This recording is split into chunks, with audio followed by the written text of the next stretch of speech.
வணக்கம் நண்பா. இன்னைய தேதிக்கு ஒரு மோஸ்ட் ட்ரஸ்டபுள் எலக்ட்ரிக் ஸ்கூட்டர் வாங்கணும் அப்படின்னு நினைக்கிறவங்க எல்லாருமே ஏத்தர் எனர்ஜி பக்கம் தான் போகிறாங்க. இதுக்கு காரணம் என்னன்னு கேட்டிங்கன்னா, எங்கே பார்த்தாலும் பேட்ரி பிளாஸ்டிங் அப்படிங்கிற ஒரு விஷயம் எலக்ட்ரிக் வெஹிக்கிள் பக்கம் போகிறதுக்கு எல்லாருமே தயங்குறாங்க. ஆனாலும் இந்த ஒரு காலகட்டத்திலையும் எந்த விதமான அசம்பாவிதமும் நடக்காத ஒரே ஸ்கூட்டர் ஏத்தர் எனர்ஜி மட்டும்தான். ஆனால் இதுலேயும் ஒரு சில டிராபேக் இருக்குது.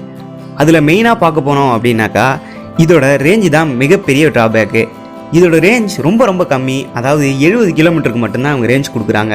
ஆனால் இந்த ட்ராபேக்கை ஃபுல்ஃபில் பண்ணுற மாதிரி அவங்க புதுசாக 2 வேரியண்ட்டை லான்ச் பண்ண போகிறாங்க. இதை பற்றின டீட்டெயில்ஸ் பார்க்கலாம். Welcome to பொறியாளன் info.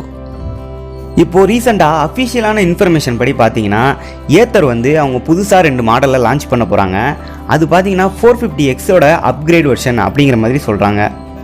இப்போ கரண்ட்டில் இருக்கிற 450X பார்த்தீங்கன்னா 2.9 கிலோவாட் பேட்டரி யூஸ் பண்ணியிருப்பாங்க. இதுவே ஏத்தர் 450 ப்ளஸில் பார்த்தீங்கன்னா 2.4 கிலோவாட் பேட்டரி யூஸ் பண்ணியிருப்பாங்க.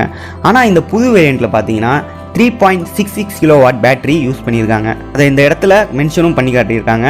அது மட்டும் இல்லாமல் இந்த பேட்டரி பேக்கோட வெயிட்னு பார்க்கும்போது 90 kg வரைக்கும் இருக்கும் அப்படிங்கிறதையும் மென்ஷன் பண்ணியிருக்காங்க. இந்த பேட்டரி லித்தியம் NMC பேட்டரி அப்படிங்கிறதையும் மென்ஷன் பண்ணியிருக்காங்க. பேட்டரி கெப்பாசிட்டி இன்க்ரீஸ் பண்ணாலே ஆட்டோமேட்டிக்காக ரேஞ்சு இன்க்ரீஸ் ஆகிடும். அப்படி இன்க்ரீஸ் ஆன ரேஞ்சு அப்படின்னு பார்த்தோம்னாக்கா 146 கிலோமீட்டர் வரைக்கும் கொடுக்கக்கூடியதாக இருக்குது. இவங்க இந்த மாதிரி ஹை ரேஞ்சில் வேரியண்ட் கொண்டு வரும்போது பார்த்தீங்கன்னா பல காம்படிட்டர்ஸ்க்கு ரொம்பவும் ப்ரெஷரை ஏற்படுத்தும் இது. ஆனால் இந்த 146 அப்படிங்கிற ரேஞ்ச் ரியல் ரோடில் நமக்கு கிடைக்காது. ரியல் ரேஞ்ச் அப்படின்னு நம்ம கால்குலேட் பண்ணி பார்த்தோம் அப்படின்னா 120 to 125 கிலோமீட்டர் வரைக்கும் தான் எதிர்பார்க்கலாம்.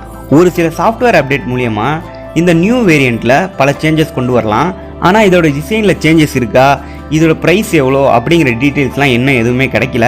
இந்த வீடியோ உங்களுக்கு யூஸ்ஃபுல்லாக இருந்திருக்கும் அப்படின்னு நினைக்கிறேன். பிடிச்சிருந்தா லைக் பண்ணுங்கள். See you later.